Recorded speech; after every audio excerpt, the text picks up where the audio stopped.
نو د ظالم بچو ډوډۍ نه راغلی چې درې کا او یا درنې کا هغه ترکاري خو کمزورې وه صرف یو لپه دال په غټ دیغ کې نو طالبانو لیکلي په استفتا کې چې د دارالعلوم دیوبند په دې انګولي وضو جایز دی او بیا وایي شل مې وچکلی شل مې وچکلی د زمونږ توره چې شل وچکه چې پته راته مقصد به ستاسو سوي د مارونو د الله رضا چې الله راضي شي چې الله راضي شي الله به سره مدد کوي ډوډۍ موډۍ پرېږده زموږ په دارالعلوم نعمانیه کې زما درس و محتمم صاحب مولانا روح الله صاحب خدای پاک دی وبخښي ما ته یې راشه طالبانو درخواست را لیکلی نو هر طالب ته به دوه روټۍ میلاوې دي دوه روټۍ خو ډېر شی دی مونږ خو یوه نه شو خوړی نو طالبانو درخواست لیکلی او په هغې کې ورته لیکلي چې درې کا او یا درنې کا نو د ظالم بچو ډوډۍ نه راغلی درې او درنې زمونږ باباجي مولانا شهزاده صاحب رحمت الله علیه چې ما د چا نه وړه دوره ویلې تاسو استاد زما نه ویلې ما د هغه نه ویلې وه هغه د وړې دورې او د فقه امام و امام هغه د هدایو بابا و افغاني صاحب دا خبره څو ځله په خپل بیان کې کړې هغه له خدای د هدایو ډېره پوهه ورکړې د مشکات والا خدای ډېره پوهه ورکړې د دې فقه او د دې هدایو دا مغز ورته معلوم او فصاحت هم خدای ورکړی د هر متن نه مخکې به یې قاعده ذکر کړه لاول به یې قاعده ووایي دا قواعد ورته یاد او دا 53 کاله دا وړه دوره ښودلې وه او د زمانې لوی لوی علماء شاګردان پاتې شوي لکه د افغانستان لوی عالم و کوڼه خونزاده صاحب چې هغه به په چوټیانو کې وړه دوره کوله لوی شیخ الحدیث و هغه د هغه سره وړه دوره کړله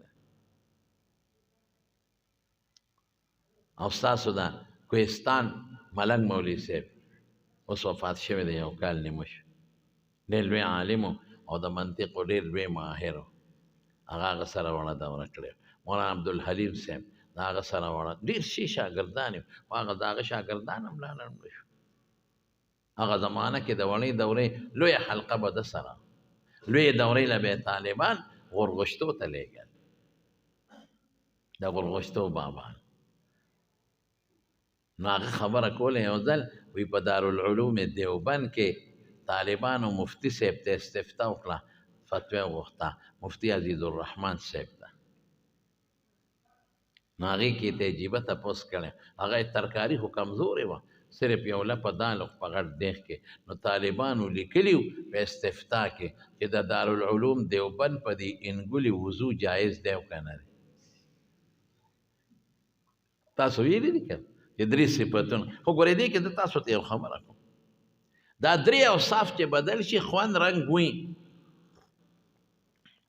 د په نجس شي باندې نو به نجس شو بیا په اودس جایز نه دی او که دا درې اوصاف په یو طاهر شي باندې دا یو نقطه ځان سره طالبان نوټ کړي په طاهر شي باندې په پاک شي بدل شو دا درې صفتونه نو بیا به وګورو د اوبو دوه خاصیته دي یو خاصیت یې دا دی چې دې کې سیلان او رقیت وي او دویم د اوبو خپل نوم نو که د اوبو نوم هم پاتې و هغه سیلان او رقیت هم پاتې و نو بیا ورباندې اودس جایز دی غسل هم جایز دی اگر چې درې خوندونه درې واړه بدل دي یا دوه یا یو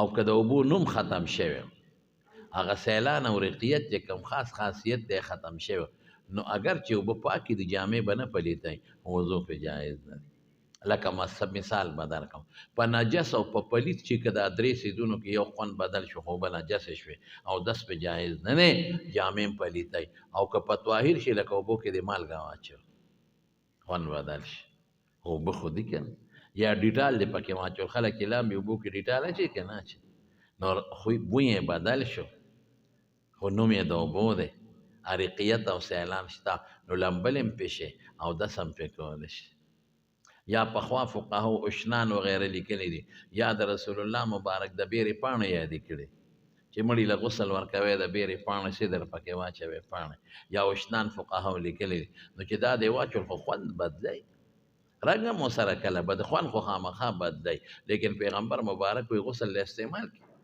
مړي پې ولمبوي ولې اوبه ورته وایي؟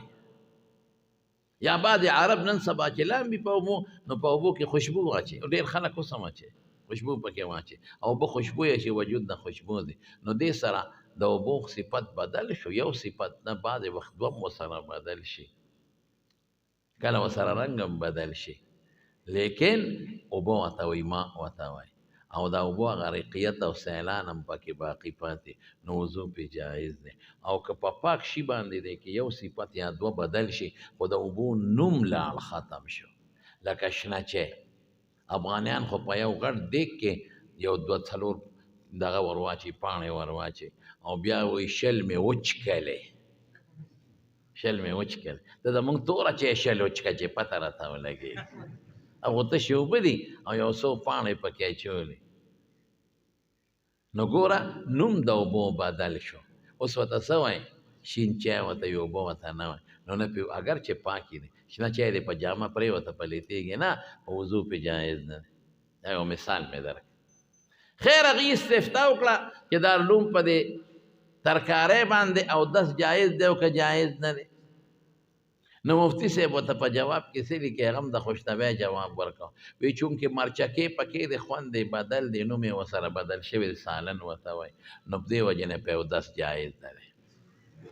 ناظم یې راوغوښته، وایي څومره دغه چې دال اچوئ، ترکارۍ کې څه اچوئ؟ دال. وایي څومره په دېګ کې اچوئ؟ وایي یو لپه، یو لپه دال. وایي دوه لپې پکې واچوه. هغې دوو لپو دال مولانا عبدالحق رحمت الله علیه جوړ کړی، هغې دوو لپو دال مولانا ادریس کاندهلوي جوړ کړی، هغې دوو لپو دال مولانا یوسف بنوري جوړ کړی، هغې دوو لپو دال علامه شمس الحق افغاني جوړ کړی، او مولانا حسین احمد بدني جوړ کړی. نو زما وروڼو مقصد به ستاسو د الله رضا. خدای پاک پیغمبر مبارک سره رالیږلی، د پیغمبر علیه السلام نه پس خو بل پیغمبر نشته او نه به راشي، خو تاسو یې خلیفګان یې د حضور پاک. اللهم ارحم خلفائي. قیل ومن خلفاؤک یا رسول الله؟ خلیفګان دي څوک دي؟ الذین یروون احادیثي و سنتي ویعلمونها الناس. زما حدیث یو بل ته وایي او یو بل پې پوهیږي. نو ستاسو یا ایها الرسول بلغ ما انزل الیک من ربک، نو تاسو د پیغمبر مشن جمع دی کوئ، هغه دین چې زده کړم یا د هغې متعلقه علوم زده کړم چې زه خلکو ته ورسوم، احادیث زده کړم خلکو ته ورسوم، دا د پیغمبر مشن دی. په دې الله رضا کېږي زما ورور. نو نیت به د الله رضا ساتئ که خیر انشاءالله. ښه نیت د الله رضا، او پوره کوشش به کوئ. او دا ټچ موبایل مې استعمالوئ، دې خلک د علم نه وایستل خلاص یې کړه. او شکر الحمدلله دا داسې مدرسه ده چې الحمدلله استادان یې د ټول پېژنم، ښه قابل او جید استادان دي ماشاءالله. ډوډۍ به خدای درکوي، دا سوچ او فکر مه کوئ. او ښکلې ماحول دی د مدرسې، د ښار نه او د شهر نه او د آبادو نه لرې ده، چې تاسو سبق ګورئ، کتاب ګورئ، نو پکې ښه په اسانه کتیدی شي. نیت مو ښه دی الحمدلله. نمود او ریا او دا شهرتونه مهرتونه پکې نشته. او ښکلی استاد د وړې دورې طالبانو له خدای پاک ښایسته استاد درکړی دی الحمدلله. ما ته معلوم دی خدای پاک وله د مشکات او د هدایو ښکلی علم ورکړی دی الحمدلله. دا څو خبرې مې درته عرض کړې. ما اصل کې د دې افتتاح نه زه نه وم خبر، دا دوی عجلتن غوندې وکړله، ما بل چا سره وعده کړې ده د بیان یو افتتاح د بل ځای کې، زه به هغې له ورځم. خو دا زما مدرسه ده، زه به هلکه کله کله راځم درله، ښه د مشکات او د وړې دورې طالبانو له به کله راځم، شاګردان کوم بم، داسې یو حدیث به راته کله کله وایم، خو هم ده که نه، داسې به راته کله کله راځم، داسې همیشه نه، خو کله به راځم یو حدیث به درته وایم چې زما هم شاګردان شي. زما به پکې دا مقصد وي چې دوا کوئ، زه به ما هم پکې یادوئ، یا داسې د هدایې یو متن به راته وایم انشاءالله العزیز. الله مو کامیاب که. او ستاسو ته هم دعا کوئ چې خدای روغ صحت ورکړي، او مدرسې ته هم دعاګانې کوئ. مولانا عبدالباقي صاحب او دارنګې نور استادان، الله یې د ټولو په علومو کې برکات واچوي، او الله دې مدرسې له ډېره ترقي ورکړي، او الله دې کامیابه کړي. واخر دعوانا ان الحمد لله رب العالمين.